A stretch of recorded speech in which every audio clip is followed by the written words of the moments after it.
기도해 주시면 좋겠습니다. 하나님 말씀 같이 보겠습니다. 마태복음 21장 1절에서 11절 말씀입니다. 마태복음 21장 1절에서 11절 말씀, 저와 여러분이 한 목소리로 다 함께 읽습니다.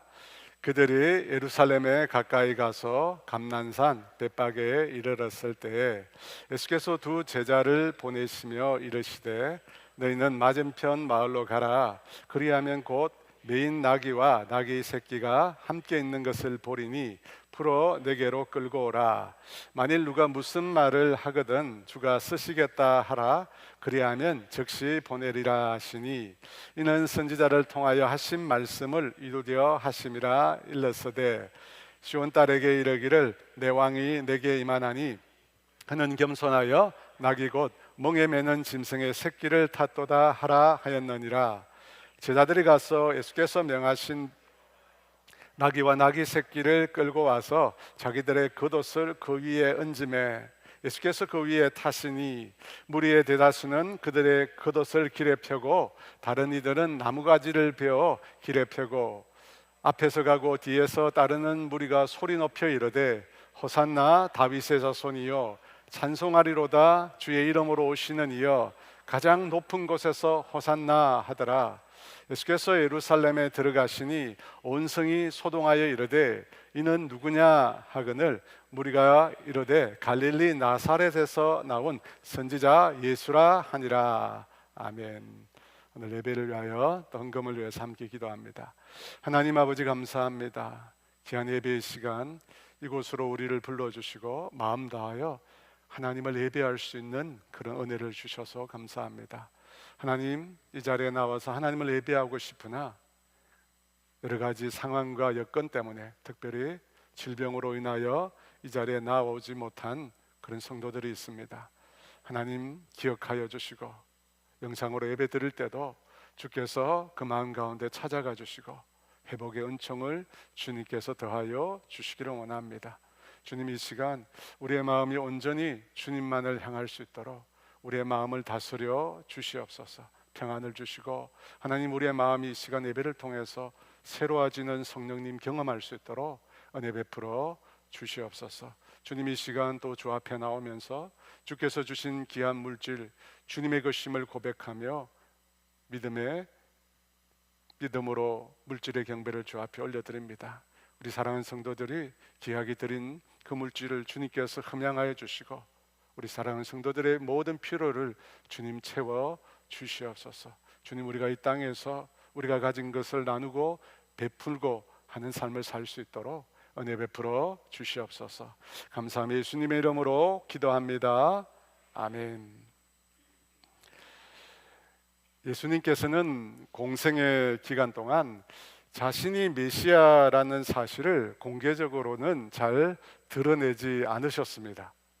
복음서를 보면 여러 번 사람들에게 자신이 행한 특별한 일을 사람들에게 알리지 말라고 그렇게 명령하신 것들을 볼 수 있습니다.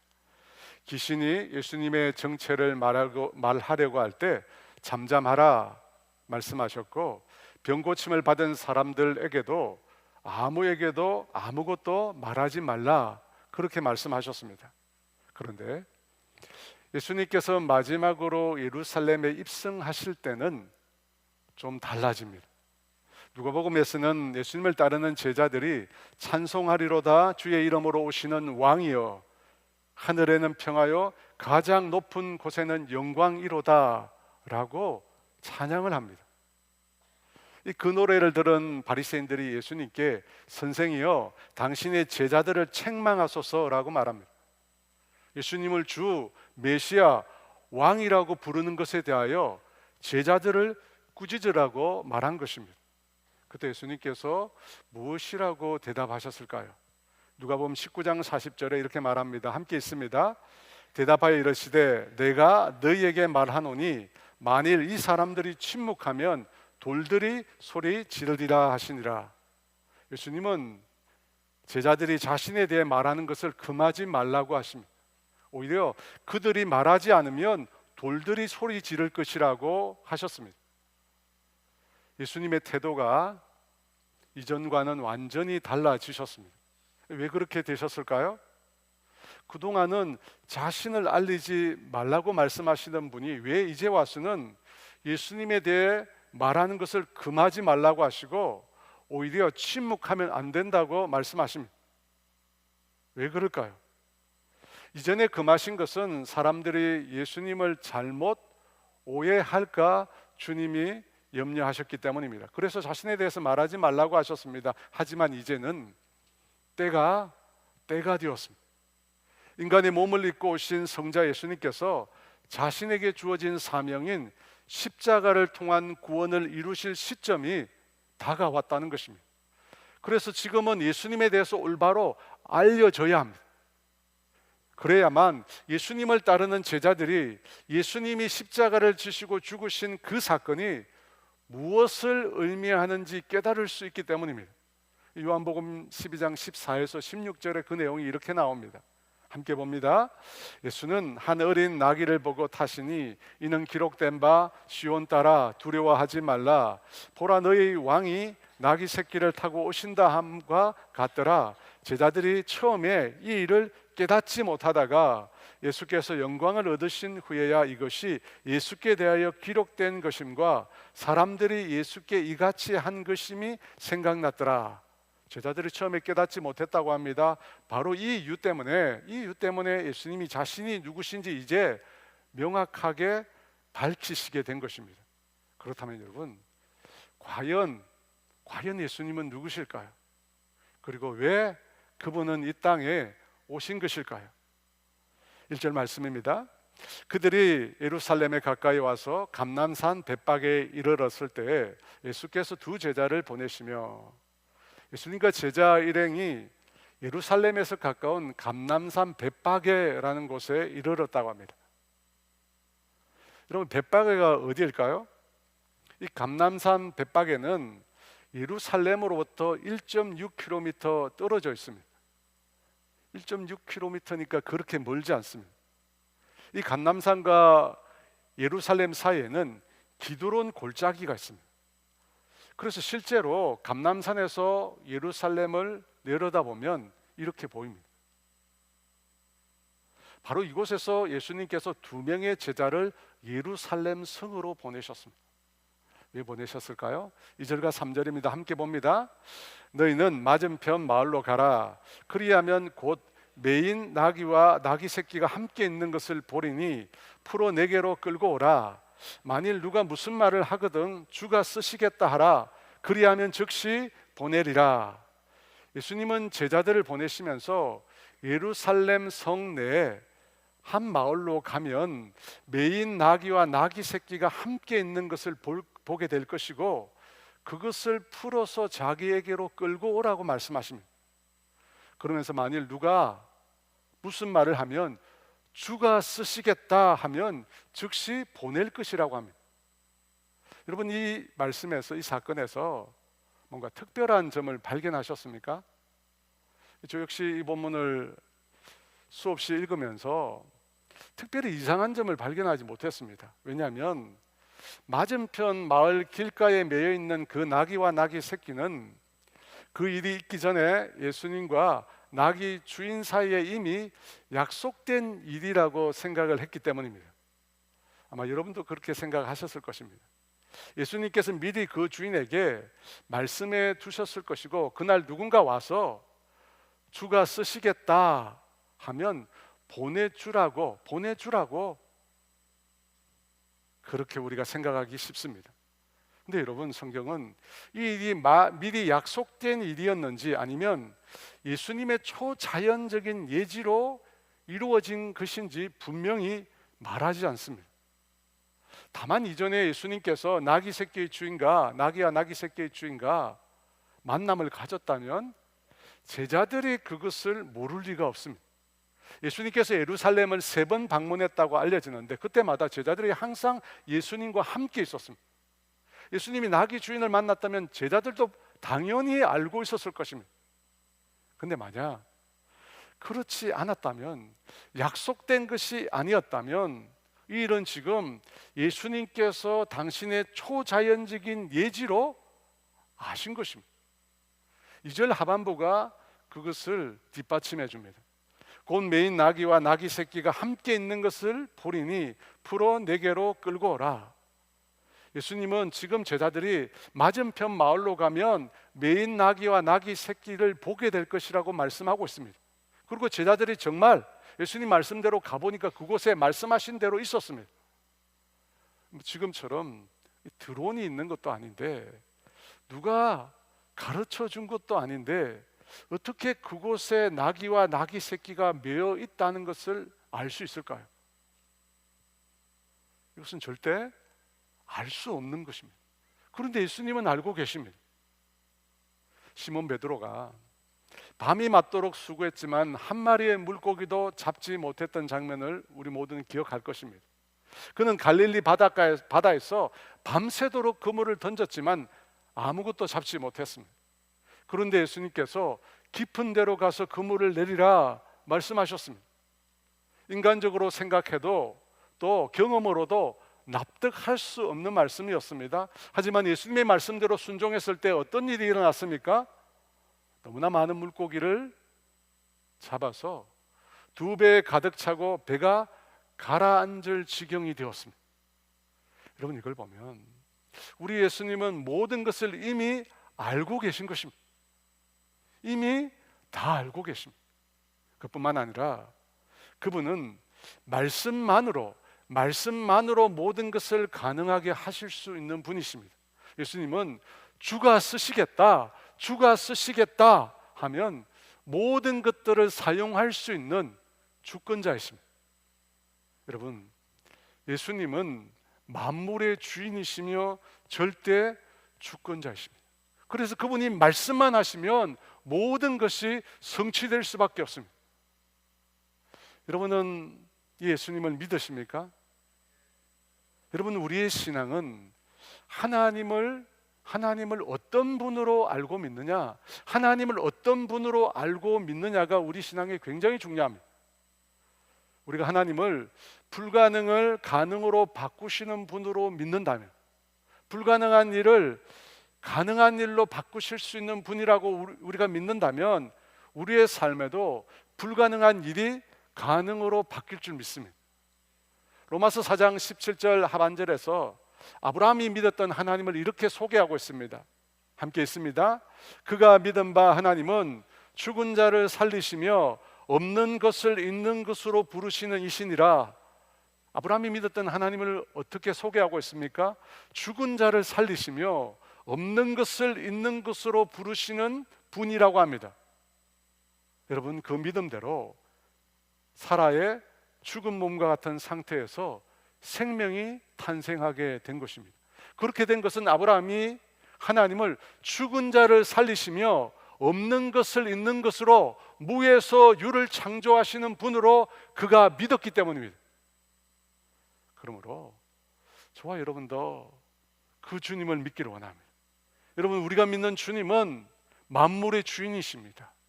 절대 주권자가 되십니다. 여러분, 그 사실을 우리가 믿고 그 믿음으로 살아가는 저와 여러분 모두가 되시기를 주의 이름으로 축원합니다. 예수님은 만물의 주인이시고 절대 주권자십니다. 그 예수님께서 예루살렘 성으로 입성하시는데 그분은 나귀 새끼를 타시려고 하셨습니다. 7절입니다. 나귀와 나귀 새끼를 끌고 와서 자기들의 겉옷을 그 위에 얹음에 예수께서 그 위에 타시니, 예수님께서 예루살렘 성으로 입성하는 이 길은 왕으로 등극하는 길입니다. 그런데 왕으로 입성하시는 그 길에서 예수님께서 준비하신 것은 황금으로 수놓은 마차가 아니었습니다. 모든 사람들이 우러러보고 부러워하는 화려한 행렬도 아니었습니다. 예수님은 너무나 연약하고 보잘것없는 나귀 새끼를 타고 예루살렘 성으로 입성하셨습니다. 여러분, 왜일까요? 왜 예수님은 나귀 새끼를 타고 입성하셨을까요? 예수님께서 나귀 새끼를 타고 입성할 것을 성경에 예언하고 있기 때문입니다. 본문 4절과 5절 말씀입니다. 함께 있습니다. 이는 선지자를 통하여 하신 말씀을 이루려 하심이라. 일렀으되 시온 딸에게 이르기를 너 왕이 내게 임하나니 그는 겸손하여 나귀 곧 멍에 매는 짐승의 새끼를 탔도다 하라 하였느니라. 이 말씀에서 나오는 선지자는 스가랴 선지자입니다. 예수님은 이 스가랴 선지자의 예언을 따라 나귀 새끼를 타고 예루살렘 성에 입성하신 것입니다. 그렇다면 만왕의 왕이 되시는 예수님께서 왜 그토록 작고 연약한 나귀 새끼를 타셨을까요? 여러분, 이것은 우리에게 무엇을 말씀해 주시는 것일까요? 먼저 우리가 기억할 것은 이 나귀라고 하는 동물은 평화를 상징한다는 것입니다. 이 고대 근동에서 왕이 전쟁을 할 때는 말을 탔습니다. 하지만 평화롭게 도시를 방문할 때는 나귀를 타기도 했다고 합니다. 그러므로 예수님께서 나귀를 타고 입성하신 것은 전쟁의 왕으로가 아니라 평화의 왕으로 오셨다는 것을 우리에게 가르쳐 줍니다. 곧 하나님과 인간 사이의 평화, 또 그것을 통해서 인간과 인간의 평화를 이루시기 위해서 주님이 오셨다는 것을 보여주는 것입니다. 또 다른 하나는 나귀 새끼가 겸손을 상징합니다. 선지자 스가랴가 이스라엘의 왕으로 오시는 이는 겸손하셔서 나귀 새끼를 타실 것이라고 예언했습니다.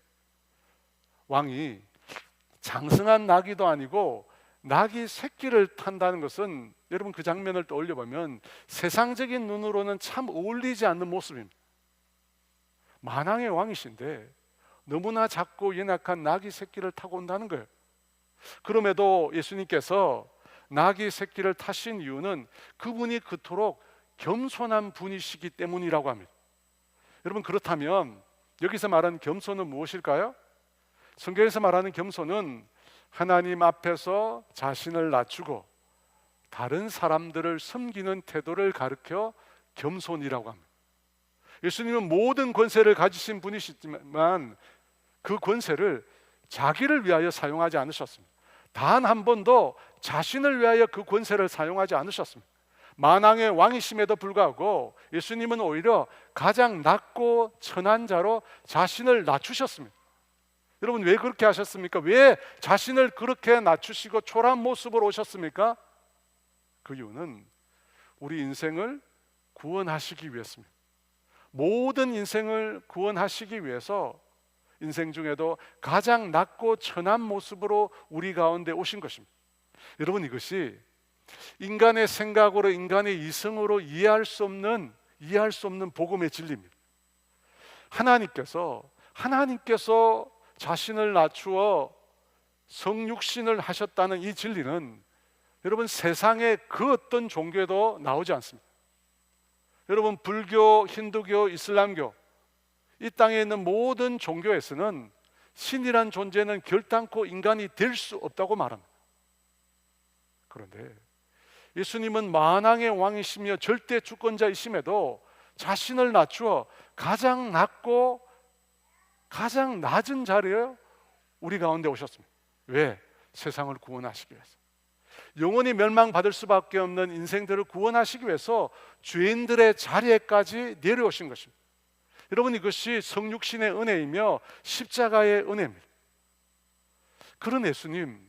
그런 예수님을 당시 제자들은 어떻게 대했을까요? 7절에 이렇게 말씀합니다. 우리 같이 있습니다. 나귀와 나귀 새끼를 끌고 와서 자기들의 겉옷을 그 위에 얹음에 예수께서 그 위에 타시니 제자들은 나귀 새끼를 끌고 와서 자기들의 겉옷을 그 위에 얹고 예수님을 타시게 했습니다. 여러분, 이 행위는 왕을 영접하거나 왕이 즉위식 때 사람들이 표현하는 최고의 존경의 표현이었다고 합니다. 그런데 그때 제자들이 생각한 왕은 어떤 왕이었을까요? 어떤 왕을 그들은 생각하고 지금 이런 행동을 했을까요? 인간의 죄의 멍에를 지고 하나님과 화평을 이루기 위해서 십자가를 지려고 하는 왕이었을까요? 아니면 지금 제자들은 온 세상을 정복하여 그 발 아래 온 세상을 두려고 하는 왕이었을까요? 예수님 일행이 예루살렘으로 입성하기 직전 요한과 야고보의 어머니가 예수님을 찾아와서 이런 요청을 합니다. 마태복음 20장 21절인데요. 같이 있습니다. 나의 이 두 아들을 주의 나라에서 하나는 주의 우편에 하나는 주의 좌편에 앉게 명하소서. 그녀는 자신의 두 아들을 주님의 나라의 좌우편에 앉게 해달라고 요청합니다. 오늘식으로 말하면 가장 높은 권력의 자리에 앉혀달라는 것입니다. 그때 예수님은 그들에게 너희가 무엇을 구하는지 알지 못한다고 말씀하십니다. 하나님 나라와 그 좌우편에 앉는 것이 무엇을 의미하는지 전혀 모른다고 하십니다. 여러분, 그렇다면 지금 제자들이 생각한 것이 무엇입니까? 지금 제자들이 생각하고 꿈꾸는 일이 무엇입니까? 그들은 지금 세상의 권력을 생각하고 있습니다. 그들은 인간의 죄의 멍에를 메고 십자가에서 죽으실 메시아를 전혀 생각하지 않았습니다. 제자들은 고난받을 왕에 대해서 상상도 하지 못했습니다. 오직 그들의 머릿속에는 뭐가 담겨 있었냐면 이스라엘의 왕국을 회복시켜줄 그러한 정치적인 구원자만을 생각하고 있었습니다. 그런데 그런 생각은 제자들만 한 것이 아닙니다. 당시 유대인들 대부분은 다윗 왕조를 재건하고 이스라엘을 로마로부터 해방시켜줄 그런 정치적인 그런 힘있는 메시아를 대망하고 있었습니다. 그래서 8절과 9절에 보면 무리들이 자신들의 겉옷을 길에 펴면서 나무들을 꺾어 베어서 길에 그것을 펴면서 이렇게 외칩니다. 9절 하반절 말씀입니다. 같이 있습니다. 호산나 다윗의 자손이여 찬송하리로다. 주의 이름으로 오시는 이여 가장 높은 곳에서 호산나 하더라. 사람들은 예수님이 자신들이 지금 겪고 있는 고난과 슬픔, 역경으로부터 건져주실 분이라고 믿고 있었습니다. 다윗의 때처럼 이스라엘을 해방시켜 주실 분을 꿈꾸고 있었습니다. 그래서 호산나 열광적으로 외치면서 주님을 환영했습니다. 하지만 여러분, 성경에 보면 예수님은 단 한 번도 자신이 그와 같은 정치적인 메시아라고 말씀하신 적이 없습니다. 사람들이 예수님이 행하시는 일들을 보고 그렇게 생각하는 것입니다. 사람들이 자신들이 원하는 메시아 상을 예수님께 투영한 것입니다. 예수님께서 자신에 대해서 고침을 받은 사람들에게 아무 말도 하지 말라고 하는 것은 바로 이런 오해 때문입니다. 하지만 사람들은 예수님께 고침을 받고 밖에 나가서 예수님에 대해서 자신들이 원하는 대로 말하기 시작했습니다. 여러분, 그 모습은 어떤 모습일까요? 백마를 타고 승리의 왕관을 가지고 나타난 정치적인 구원자였습니다. 근데 여러분, 안타깝게도 오늘 우리도 별반 다르지 않습니다. 우리 역시도 예수님을 믿는다고 하면서도 십자가에 고난당하실 주님보다는 지금 당장 내 삶의 문제를 해결해 주실 분으로 주님을 찾을 때가 많습니다. 여러분, 그렇지 않습니까? 우리 역시 마찬가지입니다. 이스라엘 당시 그랬던 것처럼 우리 역시도 내가 원하는 메시아, 내가 원하는 구원자, 그것을 주님께 투영시키며 살고 있을 때가 많습니다.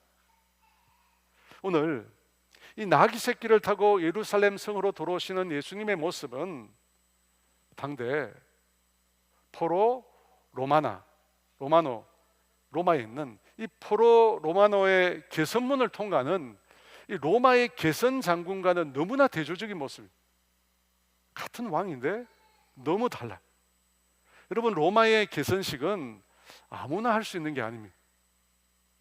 국가를 위기에서 건져낸 인물에게만 허락되는 최고의 영예입니다. 그래서 황제조차도 업적이 없으면 개선식을 할 수가 없습니다. 내필에 백마가 마차를 끌고 가장 높은 곳에 붉은 망토를 두른 개선 장군이 이 로마의 개선문을 통과해 지나갑니다. 그 앞에는 수많은 포로들과 전리품이 앞서 지나가고 뒤에는 함께 전장에서 싸웠던 승리한 부하들이 뒤따릅니다. 옆에는 수없이 많은 로마 시민들이 몰려 나와서 환호하며 꽃을 뿌리면서 이 개선 장군을 맞이한다고 합니다. 여러분, 그 행렬을 통과한 그 개선 장군에게는 임페라토르라고 하는 위대한 칭호가 붙여지게 된다고 합니다. 여러분, 이것이 바로 그토록 화려하고 영광스러운 승리자, 정복자의 모습입니다. 그런데 우리 예수님은 나귀 새끼를 타고 예루살렘 성 안으로 들어가십니다.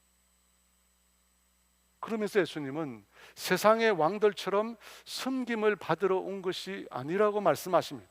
오히려 예수님은 섬기러 왔다고 이렇게 말씀하셨습니다. 마태복음 20장 28절에 인자가 온 것은 섬김을 받으려 함이 아니라 도리어 섬기려 하고 자기 목숨을 많은 사람의 대속물로 주려 함이니라. 로마의 개선식은 정복과 승리를 보여주는 그런 행렬입니다. 그러나 우리 예수님의 입성은 희생과 사랑을 보여주는 행렬입니다. 여기서 우리는 한 가지 의문에 직면하게 됩니다. 여러분, 구약 성경에 보면 출애굽과 가나안 정복 때 하나님은 놀라운 능력으로 대적을 이기고 승리를 거두게 하셨습니다. 그런데 왜 예수님은 그와 같은 승리의 방식이 아니라 패배와 저주의 상징인 십자가로 구원을 이루려고 하신 것일까요? 여러분, 다른 방식이 있을 수 있잖아요. 정복자로, 승리자로서 충분히 구원을 이룰 수 있습니다.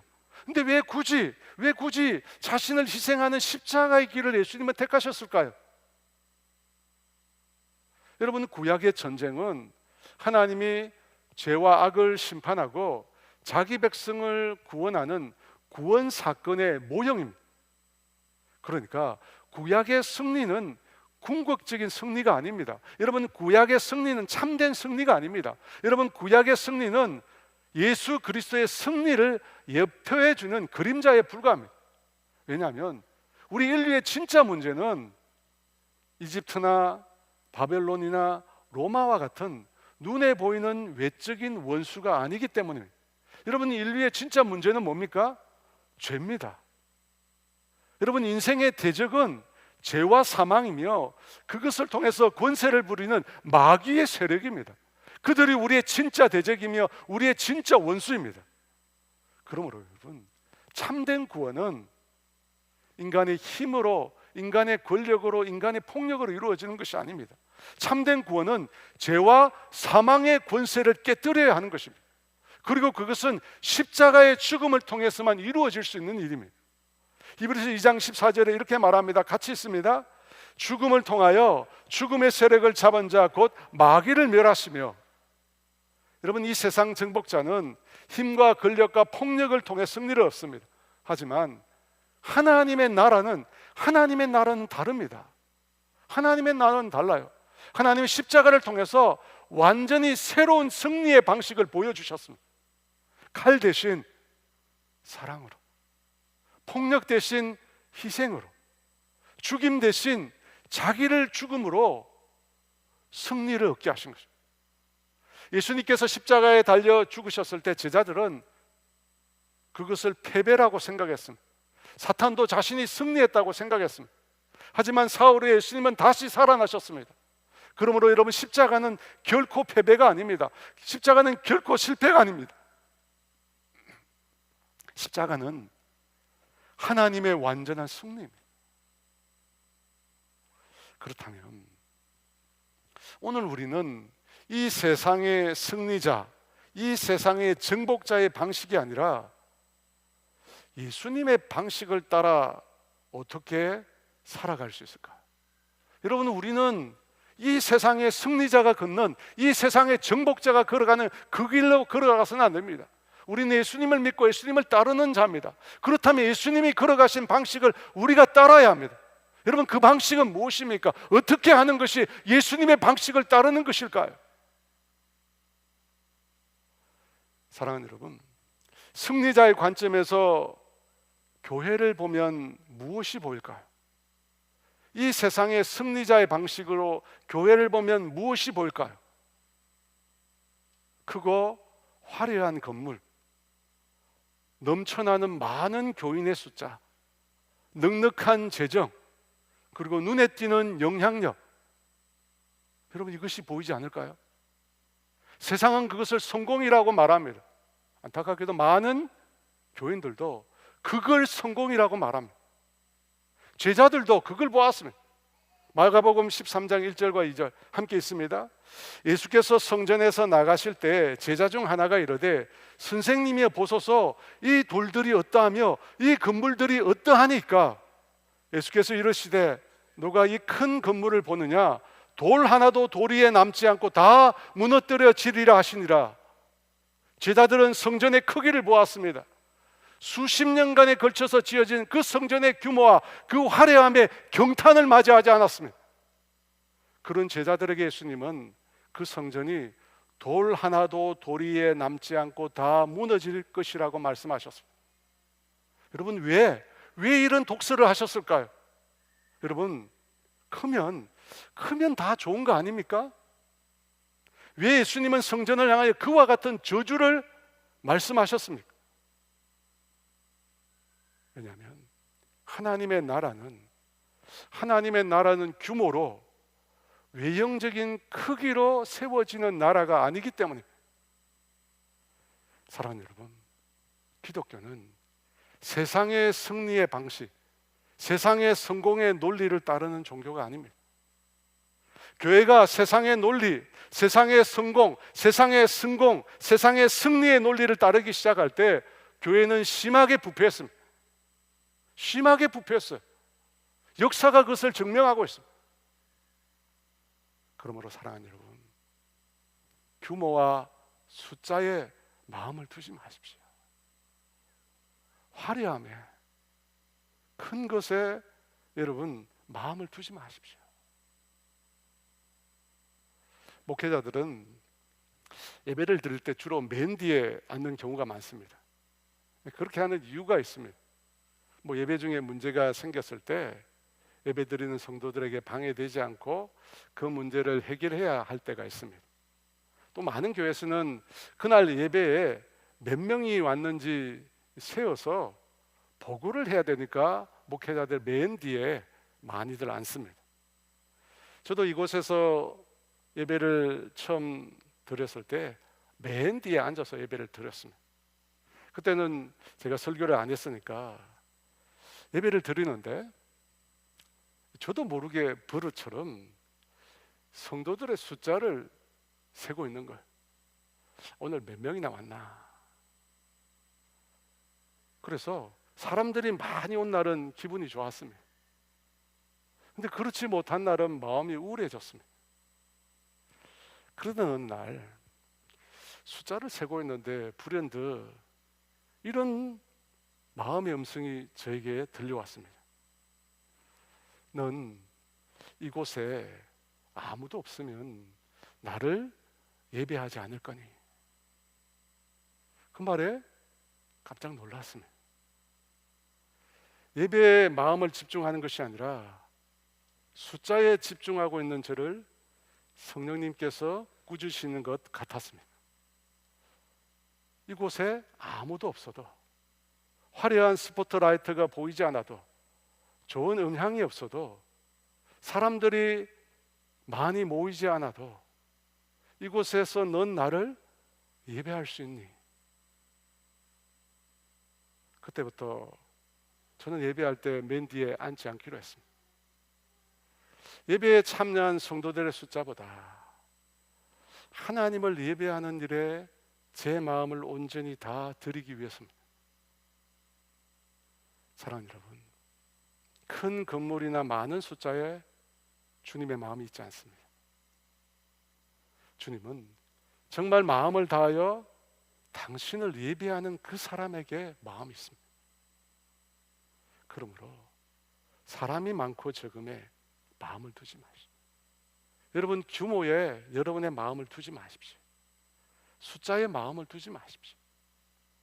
하나님을 예배하는 것에, 하나님을 진정으로 예배하는 것에 여러분의 온 마음을 다 쏟으십시오. 여러분 이 예배의 시간이 얼마나 소중한 시간인지 모릅니다.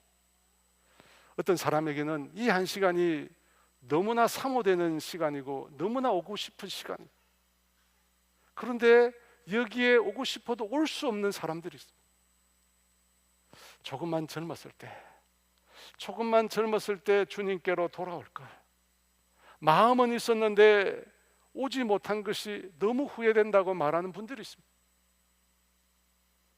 그러므로 여러분, 성전의 화려함과 규모를 자랑했던 제자들처럼 되지 마십시오.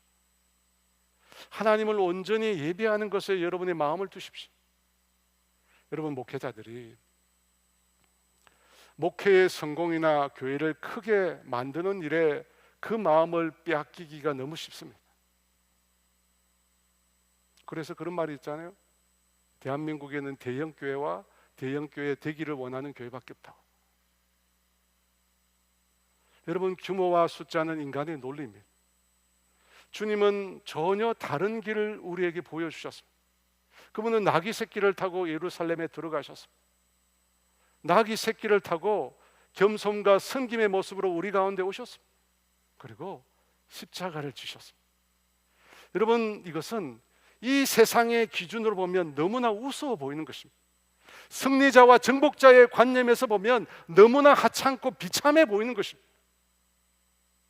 하지만 예수님은 그 길을 통해서 우리 인생을 구원하셨습니다.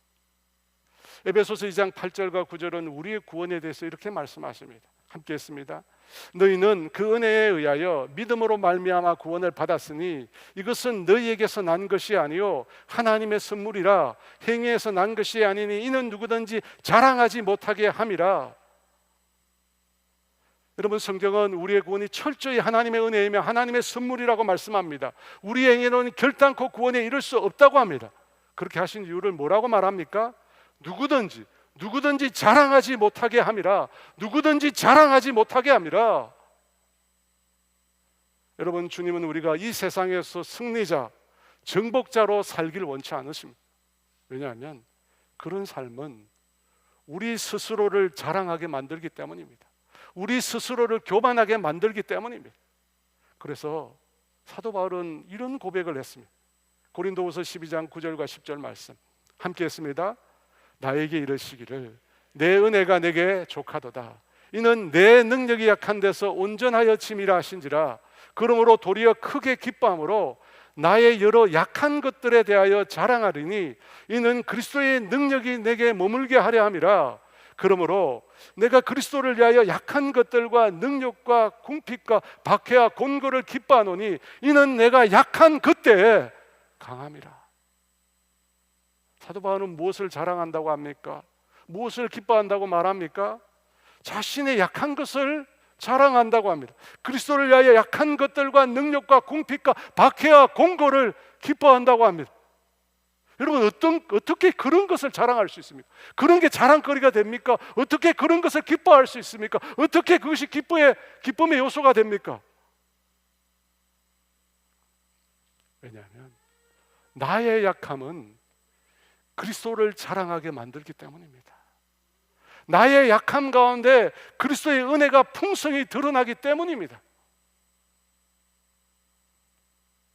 최근 1000만 관객을 불러 모은 영화가 있습니다.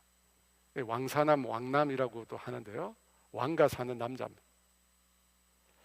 이 영화에 나오는 엄홍도라는 인물에 많은 사람들이 열광하고 있습니다. 여러분, 이유가 뭐죠? 그가 강한 자, 승리자와 함께 영광을 얻기보다 폐위된 단종을 끝까지 지키는 충절을 보여줬기 때문입니다. 여러분, 사람들은 여전히 힘 있는 자의 승리보다 여전히 자신을 내어주는 자에게 더 깊이 감동합니다. 바로 예루살렘으로 입성하신 예수님의 모습이 그 속에 있습니다.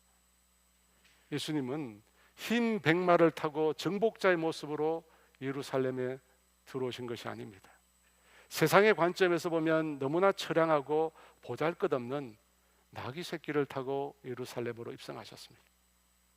여러분, 그분의 목표는 이 세상의 승리가 아니었던 것입니다. 여러분, 예수님의 목표는 인류의 구원이었습니다. 죄인들을 구원하는 것입니다. 그것을 위해서 자신을 희생하는 길을 가신 것입니다. 그렇다면 오늘 우리가 걸어가야 될 길은 무엇입니까? 성경은 우리에게 높은 데 마음을 두지 말라고 합니다. 로마서 12장 16절 말씀 같이 있습니다. 서로 마음을 같이하여 높은 데 마음을 두지 말고 도리어 낮은 데 처하며 스스로 지혜 있는 채 하지 말라. 여러분, 우리가 걸어가야 할 길은 나를 높이는 길이 아닙니다. 우리는 자신을 낮추는 길을 가야 합니다. 군림하는 길이 아니라 섬기는 길을 가야 합니다. 자신을 희생하는 길을 걸어가야 합니다. 사랑하는 여러분, 기독교를 신뢰한다는 국민의 퍼센트가 단 19%입니다. 모든 종교를 통틀어 최하위입니다.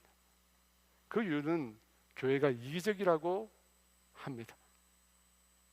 저는 이것이 승리자, 정복자로서의 교회가 가져온 결과라고 생각합니다. 사랑하는 여러분, 지금 교회는 다시 나귀 새끼를 타고 오신 그 주님을 바라봐야 할 때라고 생각합니다. 백마를 타고 정복자, 승리자가 아니라 나귀 새끼를 타고 자신을 낮추신 그 주님을 따라가야 할 때입니다. 낮은 모습으로 이 땅의 죄인들을 위하여 자신을 내어주신 그 주님을 우리가 따라가야 합니다. 사랑하는 여러분, 주님은 높은 데에 계시지 않으십니다. 낮은 곳에, 숨기는 곳에, 자신을 희생하는 곳에 계십니다. 그 주님을 따라 겸손과 섬김의 길, 십자가의 길을 걸어가는 주님의 자녀들 다 되시기를 주의 이름으로 축원합니다. 예수님은 백마를 타고 오신 왕이 아니라 나귀 새끼를 타고 우리 가운데 오셨습니다. 정복자의 길이 아니라 예수님은 십자가의 길을 가셨습니다. 우리 모두도 그 주님을 따르기를 원합니다. 낮은 곳에 오신 그 주님 생각하면서 우리가 찬양할 텐데요, 그 자리에서 오늘은 다 일어나서 찬양 함께 드리며 함께 기도하겠습니다. 주 보혈 날 정결케 하고, 주 보혈 날 자유케 하니, 주 앞에 나 예배하는 이 시간, 나의 모든 것을 주께 드리네. 주의 손 날 위해 지키셨고, 주의 발 날 위해 맡기셨으니, 이제는 내가 사는 것이 아니요 오직 주를 위해 사는 것이라.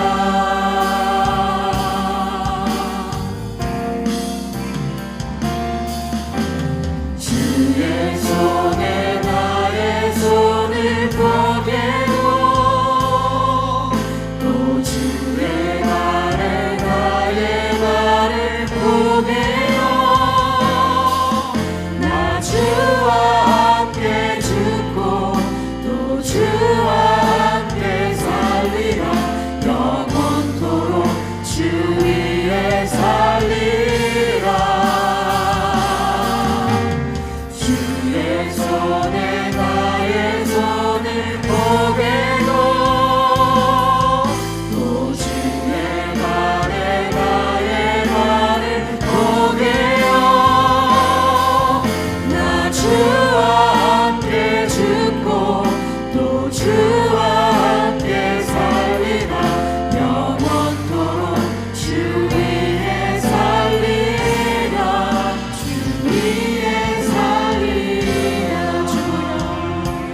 주 보혈 날 정결케 하고, 주 보혈 날 자유케 하니,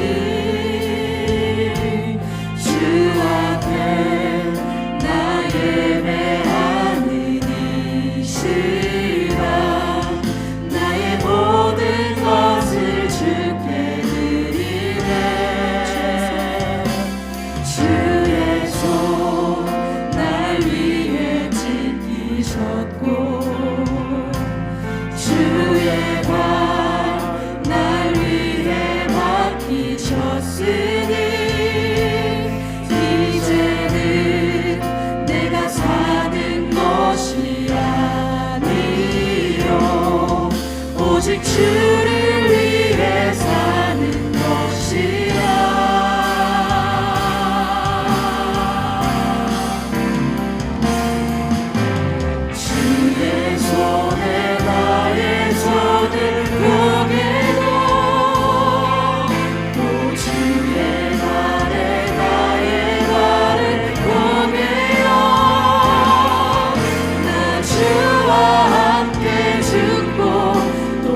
안타깝게도 우리는 이 세상의 성공, 이 세상의 승리의 논리를 따라 우리도 살아가고 있습니다. 화려한 것들, 큰 것들, 많은 것들에 매료가 되어서 그것이 진정 주님이 원하시는 것인 줄 착각하며 살아가고 있습니다. 여러분, 주님이 정말 원하는 것이 뭘까?